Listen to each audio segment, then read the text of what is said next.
უსაფრთხოების პრობლემები, რომლებიც აქ გაქვთ. ალბათ უკვე ყველანი იცნობთ იმ ვიდეოებს, სადაც ადამიანები ამ სრულად დაფარულ ტანსაცმელს იყენებენ ქურდობისთვის. შეხედეთ ამას. ყველა, დაბრუნდით შიგნით. ხო, გაჩერდით იქვე და ამოიღეთ ყველაფერი. ყველაფერს ამოიღებთ. კარგი, ასე რომ იქ 3 ქალია, რომლებიც შვილებთან ერთად ყიდულობენ რაღაცებს. ხო, უყურეთ ამას, უყურეთ. არა, ნახე. მათ პირდაპირ აქვთ კაბები, რომლებიც ქურდობისთვისაა შექმნილი. ჩემთვის ეს ერთ-ერთი ყველაზე გიჟური ვიდეოა ინტერნეტში.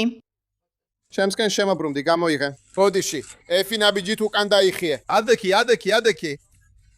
გულისხმობ, ისინი ატარებენ მძიმე ჩანთებს, სავსე მძიმე შამპუნის ბოთლებით და გაზიანი სასმელებით. არა, ისე რომ რამდენიმე მსუბუქი ნივთი აქვთ, რომ უბრალოდ გადმოიტანონ. არა, ისეთი შთაბეჭდილება მრჩება, რომ მალე პამპერსებსაც ამოიღებენ. ღმერთო, ეს რა ხდება? ხილები ეს სიგიჟეა, მაგრამ მათი ქვედაბოლოები სპეციალურად ასეა დაპროექტებული, რომ შეძლონ ამის გაკეთება. და ეს მხოლოდ ერთი ქალი არაა, 3 არიან. ასე რომ ეს უკვე ფენომენია, რომელსაც სულ უფრო ხშირად ვხედავთ. აიკონიკზე, მე შემეძლო მესაუბრა, მას შამპუნის პაკეტიც აქვს. ასე აკეთებენ? ხედავ, იცი რამდენად მძიმეა ეს? ღმერთო ჩემო, ხედავ იმ უზარმაზარ ხორცის ნაჭერსაც მოიპარა. მეტი ბოთლი. განდე იმისა, რომ ეს უბრალოდ შთამბეჭდავია, როცა ვიღაც ასე დადის.